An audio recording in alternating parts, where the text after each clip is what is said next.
Jacques et le haricot. Jacques vivait avec sa mère dans une maison délabrée. Ils étaient si pauvres qu'ils ne pouvaient jamais manger à leur faim. Un jour, la mère de Jacques lui dit: Il faut que tu ailles vendre notre vache. Si je la vends, nous n'aurons plus de lait, objecta Jacques. Et si tu ne la vends pas, nous n'aurons rien du tout à manger, répliqua sa mère. Jacques mena la vache au marché. Il avançait tristement quand il rencontra un vieil homme. Cette vache est à vendre?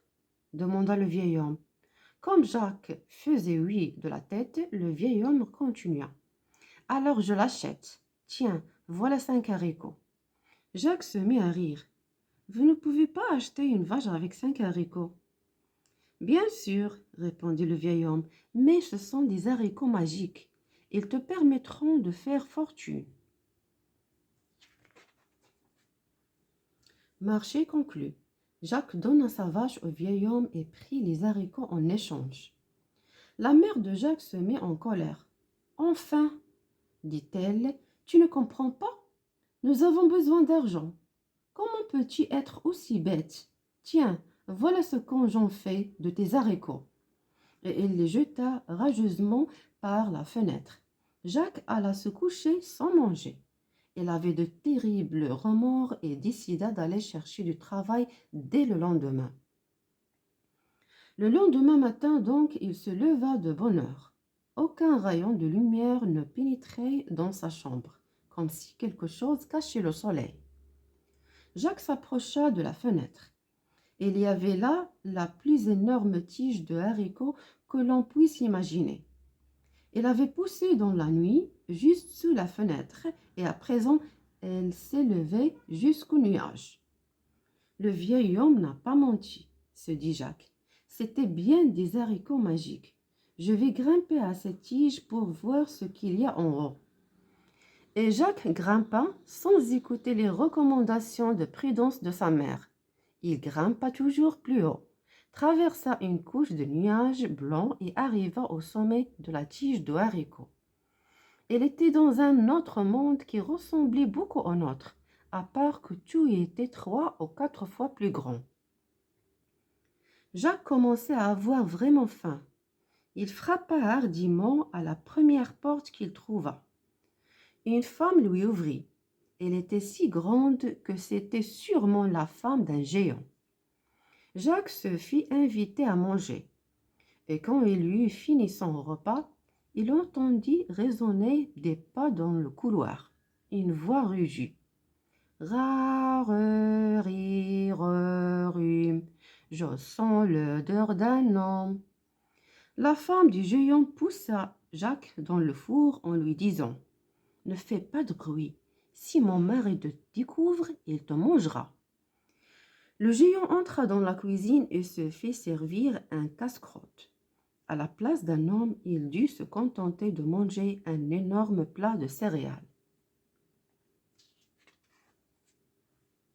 Ensuite, il appela sa poule.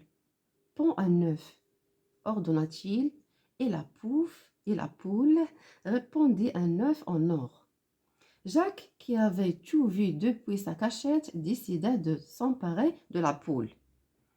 Peu après, le géant s'endormit sur sa chaise.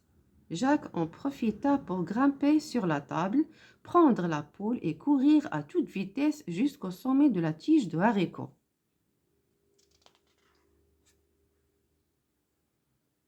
Il redescendait sur terre et déclara joyeusement: Maman, nous sommes riches! Jacques aurait pu rester chez lui tranquillement, mais il avait envie de retourner dans le monde des géants. Il grimpa à nouveau le long de la tige de haricot. Et cette fois, il entra furtivement dans la maison des géants. Il se cacha dans le four. Quand le géant entra dans sa cuisine, il rugit.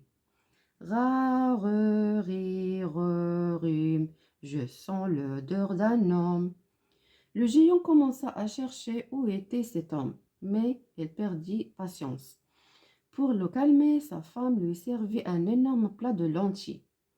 À la fin du repas, le géant appela sa harpe magique. Chante, ordonna-t-il, et la harpe se mit à chanter un air mélodieux. Le géant de l'aîné de la tête.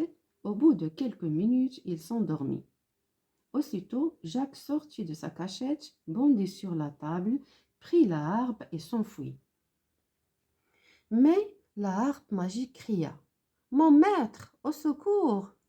Le géant se réveilla en poussant un tel rugissement que sur la terre, les gens crurent que le ciel allait tomber.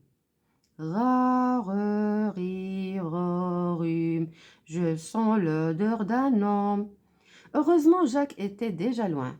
Avant que le géant n'ait pu le rattraper, il avait commencé à descendre le long de la tige de haricot avec la harpe enfouie sous son gilet. Soudain, la tige se mit à trembler dangereusement. Le géant descendait lui aussi. Jacques se dépêcha. Avant d'arriver en bas, il cria à sa mère: Vite, apporte-moi la hache. Il sauta au sol, saisit la hache dans ses deux mains et prit son élan. Vlan! Il trancha le pied de haricot. Il y eut un fracas épouvantable car la tige sectionnée entraînait le géant dans sa chute. Quand il heurta le sol, le géant creusa un grand trou dans la terre si profond qu'il y disparut à jamais.